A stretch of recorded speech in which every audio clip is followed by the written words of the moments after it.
За хуучин донорын тухай хууль одоо мөрдөж байгаагаар тийм ээ. Эрэгтэй эдис шилжүүлэн суулгах хууль гэдэг.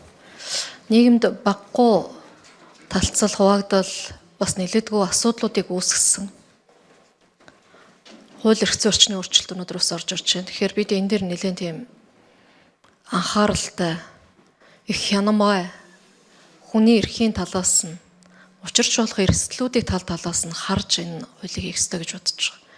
Их эмзэг ийм асуудлыг зохицуулж байгаа хуулийн төсөл орж ирж байгаа. Тэгээ надад хуулийн төслийн 8.2 дахь заалт буюу хүүхдээс ясны хэм захын цус авахтай холбоотой асуудал дээр тодруулах зүйл байна. За нэгдүгээр насны хувьд энэ өнөөдөр байгаа донорын хуулийн дээр яг 14 хүртэл эцэг их асран хамгаалагчийн зөвшөөрлөөр 14-өөс дээш бол өөрөөс нь асуух гэдэг зүйл нэмэгдэж байгаа юм байна.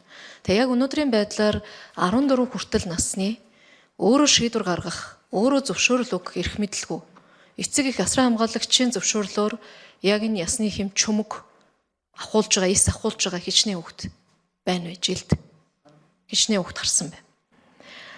За энэ хуулийн төслийн нэр томьёоны тодорхойлолтын дээр хүүийн цус гэж байна. Харин энэ хуулийн төслийн 8.2 дээр захын цус гэж байна. Энэ хоёр ялгаатай ойлголт уу, ижил ойлголт уу? Би бас эрүүл мэндийн салбарын хүн биш учраас мэдэхгүй байна. Захын цус гэдэг нэг ойлголт орч ирээд нэр томьёоны тодорхойлолтын дээр энэ ойлголт нь байхгүй байна. Энэ ямар учиртай юм бол? За өнөөдөр хүчин төгөлдөр мөрдөгдөж байгаа донорын тухай хуулийн 18.3 дээр хүүхдээс ясны хэм, үүдэлс, чөмөг, хүүийн цуснаас бусад эд эрхтэн эс шилжүүлэн суулгах зорилгоор авахыг хориглоно гэсэн заалт байсан. Гэтэл энэ хуулийн шинжилсэн хариулга шинэ орж ирж байгаа энэ төсөл дээр энэ хориглосон заалт байхгүй харагддаг юм. Эсвэл би дутуу хараад байна уу? Дондогмон даргын хуулийн дүгнэлтэн дээр яг гарч ирсэн шүү дээ. Зөвхөн энэ дурдсан хоёр тохиолдолд зөвшөөрөл авах юм шиг бусанд нь авахгүй юм шиг гэж. Уг нь бид нар чи хүүхдийг донор болгохыг хатуу хоригддаг улс орн шүү дээ. Тэгэхээр энэ хатуу хоригдсан заалт маань хайчиж юу? За энэ дээр тодорхой хариулт өгөөч. За Чимбэрэн гишүүн хариулна. За жоо нэмэлт тань мэдхүүн зүйлүүд хэлж өгье. Тэгэхээр энэ ясны чөмөг шилжүүлэн суулгах эмчилгээ нь голдуу цусны хавдартай энэ тохиолдол нь голдуу хүүхдэд тохиолдох ийм эмчилгээний арга. За тэгэхээр тэр хүүхдэд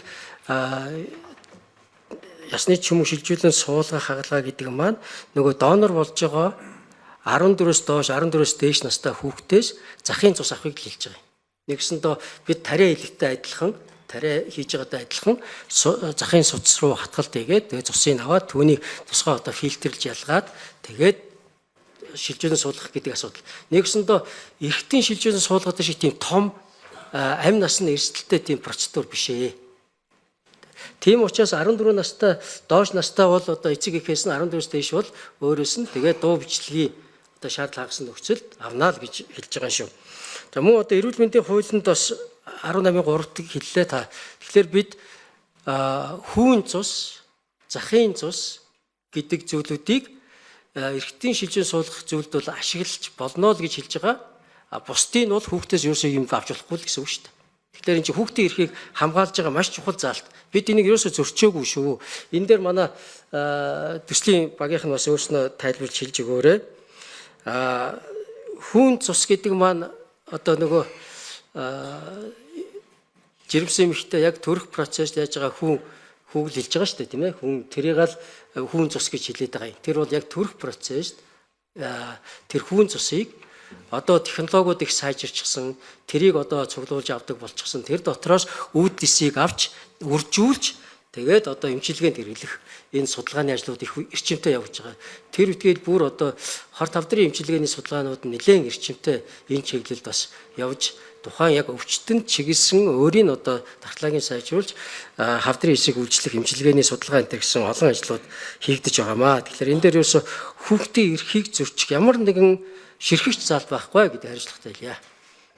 За 3 номероос хишиг жаргал.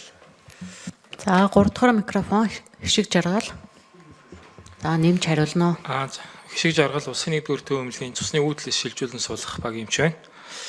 За өөрийн төв гишүүний асуултанд нэмж хариулъя.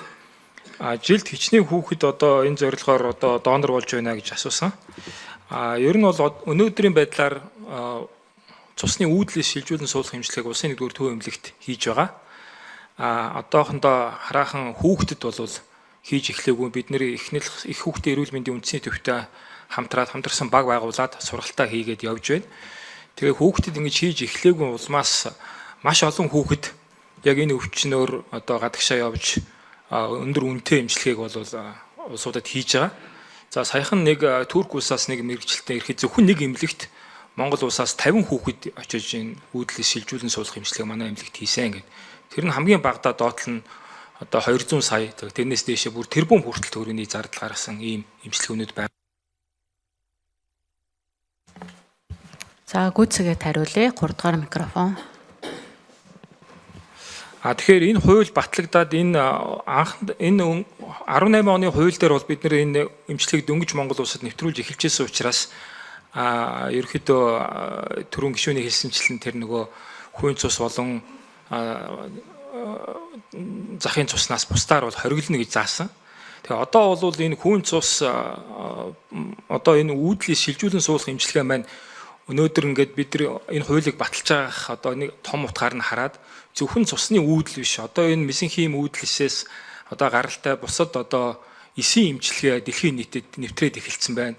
Хорт хавдрын эсрэг эмчилгээ, гоо сайхны эмчилгээ, за энэ үе мүч гэд маш олон одоо эмчилгээнд энэ үүдэл эсийн эмчилгээ нэвтрээд эхэлсэн байгаамаа. Тэгэхээр энэ юуг бол арай жоохон хууль эргэцсэн хувьд бол нээлттэй болгож өгж оруулж байгаа гэж би ойлгож байгаа.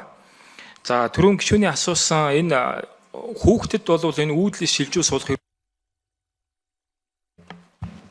За нэмэлт цаг нүгэ. Тийм 3 арга байгаа. Ясны чөмөг, захын цус, хүйн цуснаас энэ үүдлэсийг авч. Тэгэхээр энэ хүүхэд төрөхөд түрүүн гишүүний чимбүрэн гишүүний хэлсэнчлэн тэр хаягддаг ихсэд бол маш их тооны үүдлэс байдаг. Тэгэхээр одоо олон улсад бол үүнийг ялгаж аваад хөлдөөж хадгалаад тэр хүүхэд одоо өсөж том болоход нь ямарваа нэгэн өвчин тусахад бол эргээд ашиглаж болно гэсэн үүднээс бол маш том эмчилгээний одоо удирдамж гайд боловсрогдоод явж байгаа. Тэгэхээр хүүхдэд бол яг энэ үүднээс ингэж болно гэдгийг нь бол заагаад өгсөн ийм л хуулийн заалт байгаамаа гэж хэлье. За баярлалаа. Бүрийн туяа гишүүн тодруулах гинөө. За миний асуултыг бас сайн ойлгохгүй байна уу? Хүүхдийн эрх зөрчлөө гэдэг зүйлийг би яриаггүй чимбүрэн гишүүнэ. Магадгүй эрүүл мэндийн салбарынхан захын цус гэдэг их энгийн ойлголт байж магадгүй. Гэхдээ энэ хуулийг зөвхөн эрүүл мэндийн салбарынхан хэрэгжүүлэхгүй шүү дээ. Хүүн цусыг бол ойлгож байна. Хүүгээс одоо үүдлээс ялгаж авдаг. За үүдлээсийн банктай хүртэл болъё гэдэг юм манайхан чинь яриад явж байгаа үст. Тэрийг бол ойлгож байна. Яг л ийм ойлголтын зөрүүнээс өнөөдрийн бидний кейс болоод байгаа нөхцөл байдал ч үүссэн шүү дээ хууль дээр. Тэм учраас захын цус гэдэг зүйлээ тодруулаад өгчөөч. Хуулийн чинь нэр томьёон дотор алга байна. Би бол мэдэхгүй эрүүл мэндийн хүн биш учраас. Яг юуг нь авах гэдэг гэдэг. 1. 2 дугаарт би асуулт асуухтаа эхэлж хэлсэн. Энэ их эмзэг асуудал байна. Надад нэмээд өгч болох уу дарга? За нэмэлт 1 минут. Их эмзэг сэдвийг бид ярьж байгаа маа. Яг гэвэл нэг талдаа хүний амь нас эрүүл мэнд, нөгөө талдаа хүний эрхийн асуудал. Насанд хүрсэн хүмүүс яг өөрөө хүсээд өгж болно, хүсэхгүй бол өгөхгүй гэж болно. 14-өөс доош насны хүүхдүүд өөрөө шийдвэр гаргаж чадахгүй энэ харилцаанд орох гэж байгаа бол энэ дээр бид нар анхаарах хэрэгтэй байхгүй. Хүүхдийн эрх зөрчсөн тухай асуудал биш. Өнөөдөр мөрдөж байгаа донорын хуулийн дээр байгаа хоригдсан заалт байгаа шүү дээ 18.3. Өнөөдрийн мөрдөж байгаа донорын хуулийн 18.3-ыг шинэ хуулийн төсөлд байгаа мó байхгүй мó? Байхгүй бол яагаад байхгүй байгаа юм бэ л гэдгийг би асуудаг. Яагаад байхгүй? Энэ дээр л нэг тодорхой хариулт өгөөч. За Чимбүрэн гишүүн хариулна. За тэр нэр томьёоны хэсэг уг нь байвал нэр томьёоны хэсэг дээр захын цус гэж оруулах юм байл. Гэж ойлголоо. Захын цус гэдэг маань биеийн одоо дөрвөн мөч болон одоо биеэс судснаас цус авах. Тэр цусыг хэлээд байгаа юм л да. Яг нөгөө энэ тохиолдол хизээ үүсдэг гэдэг бас нэг кейс төр ярих гэж бодож байна л да. Тухайлх юм бол одоо нэг айлын хүүхэд цусны хавдартай ясны чимэг шилжилээ суулгах шаардлагатай байхад түүний ах нь юм уу дүүн жоохон хөвгтөг ярьж байгаа шүү дээ тийм ээ ах нь юм уу дүүн цусан таарсан тэрийг өгөх боломжтой энэ тохиолдолд тэрийг л авдгийг. Тэгэхээр бүх одоо хаа хамаагүй хөвгтүүдээс ингэж авчихгүй гэдэг бас нэг ойлголт байгаа. За сая энэ хуулиараа бид бас энэ эмчилгээнд орж байгаа шинэ төрөл буюу хүүн цус, захын цус энийг одоо ашиглах энэ хууль зүйн гаргалгааг л нэмж оруулсан шүү. Тэгээ энэ дээр яг хуулийн дээр алтан тулгарч байна. За нэгдүгээр микрофон хариулна уу? Алтан толгой. За хэрүүлийн төвшлийн төв алтан толгой. За энэ дээр бид нэр хүүн цус гэж оруулж өгсөн ер нь бол одоо эмчилгээ үйлчилгээний дэвшилтэд технологи олон улстайгаа ижилхэн болгох гэдэг энэ хүүн цусын асуудлыг ярьсан. Энэ дээр бол яг үүдэлсийн асуудлууд бол хөндөгдөж байгаа. Тэгэхээр бид нэр энийг яг өнөөдрийн байдлаар эмчилгээ үйлчилгээгээ улам цаашдаа одоо ямар хөө байдлаар хөгжихийн ирээдүгөө бид нэр харсан бас энэ зохицуултуудыг заалтуудыг оруулж өгсөн гэсэн үг. За дараагийн энэ хүүхдийн донорын асуудлыг яриад тах шүү гэж ойлголоо. За энэ дээр бол яг тэр өмнөх заалтан дээр бол одоо шинэ хуулийн дээр бол баахгүй. Тэгээ энэ дээр бол яг юу гэж байх вэ? Амьд донорын одоо насны доод хязгаар бол 21 насаараа хэврээ байна. За амьгүй донорын насны хязгаарыг бол бид нар насны хязгаарыг болгож байгаа гэсэн үг. Тэгэхээр энэ юу юм бэ гэхээр бид нар хэрвээ одоо харамсалтайгаар хэлж байгаа ч гэсэн хэрвээ хүүхэд амьгүй донор болж байгаа энэ тусгай мэрэгжлийн багийн амьгүй донор болж гэнэ үгүй гэдгийг тодорхойлоод байгаа. Тэгэхээр дараа нь гэр бүлээс нь шүүрэл авсны дараа энэ асуудал яригдана. Тэгэхээр За гүйцэгээд хариулъя. Нэгдүгээр микрофон. Тэгэхээр бид нэг өсөндөө бол хүүхдээс хүүхдэд буюу хүүхдэд эргэтэн шилжүүлэн суулгах ийм боломжийг нээж өгнө гэсэн үг. За яг өнөөдрийн байдлаар их хүүхдийн эрүүл мэндийн үндэсний төв улсын 1-р төвлөгийн хамтарсан баг бол нийт 11 тохиолдол дээр хүүхдэд илэг шилжүүлэн суулгах эмчилгээ хийгээд байна. За их хүүхдийн эрүүл мэндийн үндэсний төв бол 5 тохиолдлыг яг бие дааж хийгээд байгаа. Тэгэхээр энэ бол нэг ааваас нь охинд одоо ээжээс нь хүүд ч гэдэг юм ах дүүнээс нь энэ хүүхдэд энэ илгийн нэг илэг бөөрийн нэг өсөндөө том хүний эрхтнийг хүүхдэд тааруулж хийж байгаа гэсэн үг. Энэ дээр бол цаашдын үр дүн бол бас нөлөөтэй. Бид нар энэ амьгүй донорын насны хязгаарыг яг олон улсынхаа жишгтэйгээ нийцүүлж өгснөөрөө яг таарсан одоо бөөр хүүхдийн илгийг тэр хүүхдэд нь шилжүүлэн суулгаснараа энэ хүүхдийн амь насыг аврах ийм боломжийг нээж өгнө. Энэ бол мэдээж тэр баримтлах ёстой одоо хүнлэг энэрнгүү аль болох одоо хүний эрхийг дээдлсэн энэ зарчмуудыг бол мэдээж хангаж ажиллана.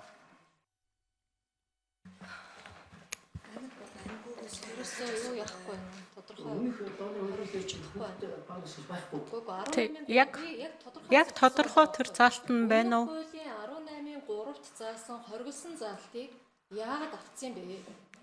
Авсан бол шалтгаан нь юу юм бэ? Амьд донор болохгүй гэж хэрвээ амьгүй донорт ашиглана болно одоо амьгүй донорсны хязгаар байхгүй гэж байгаа бол гишүүний асуултанд яг тодорхой хариулж өгнө. Би бүр тодорхой асуулт асуу. Чимбэрэн гишүүн хариулна уу? Тэгээ энэ эртний эдэр шилжүүлэн суулгах хуулийн төсөлд шинэ ороод байгаа зүйл нь амьгүй донор насны хязгаарлалтыг багах болгоцсон.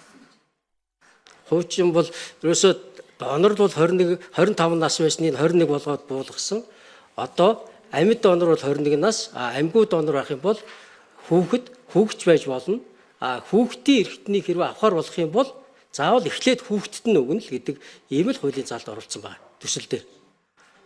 Тэгэхээр хариулт нь яаж юм? Тий. Одоо тийм өөр юу гэж ойлгох юм бэ? За 8 номер. Нэмж хариул. Нэг олон улсад бол одоо энэ ясны чимэг шилжүүлэн суулгах эмчилгээ маань өөрөө нэг автологоос буюу өөрөөс нь аваад өөрт нь хийдэг эмчилгээ нэгт.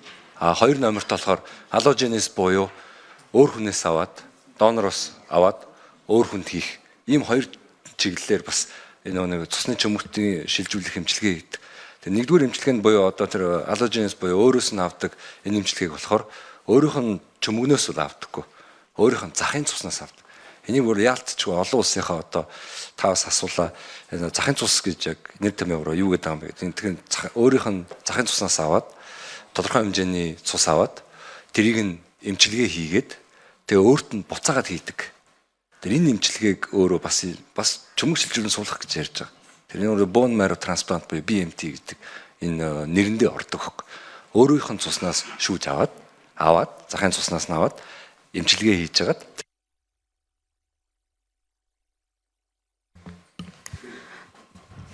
За баярлалаа. Нэмж хариулах чинь үү? За нэмж хариулъя. тэгэхээр тэрэн дээр нөгөө нэг энэ захын цус буюу одоо захын цуснаас чөмөг шилжүүлэн суулгах том нэг хэмт эдээс чөмөг шилжүүлэн суулгах гэдэг нь одоо хоёр өөр нэр томьёо байна. Тэгэхээр тэрийг одоо энэ шинжилсэн хуулийн төсөл дээр болохоор илүү дэлгэрэнгүй болгож оруулж ирсэн. Тэгээд энийг өөрөөс нь авдаг болохоор одоо 12 настай хүүхэд ч гэсэндээ энэ ясны чөмөгийн хорт хавдар тусах эрсдэлтэй шүү дээ. Тэгэхээр тэр хүүхдийг өөрийн насанд хүрсэн хойно нэмжлэгийг гэхэр чи одоо тэр хүүхэд ч одоо насанд хүрж амжихгүй болох гэж шүү. Тэгэхээр тийм болохоор өөрийг нэмжлэх зорилгоор бас насанд хүрээгүй хүүхдүүдийг энэ донорын хуулиас оруулсан байна. Тэгэхээр яг одоо мэдээж таны хэлсэн энэ нэг хүүхдийн донор гэдгийг та эмзэг хүлээж авч байгаа нь ойлгомжтой. Мэдээж энийг нэг одоо өөрийнх нь хүүхдээс аваад өөр хүнд өгөх гэж байгаа мэтээр бас ойлгосон байхыг бас үүсэх. Тэгэхээр энэ өөрт нь хийх гэж байгаа аллогенес трансплант буюу өөрийнх нь цуснаас аваад өөрт нь хийх гэж байгаа. Тэгэхээр энэ чинь бас нэгэн төрлийн чөмөг шилжүүлэгч байгаа. Өөрт нь эргэтний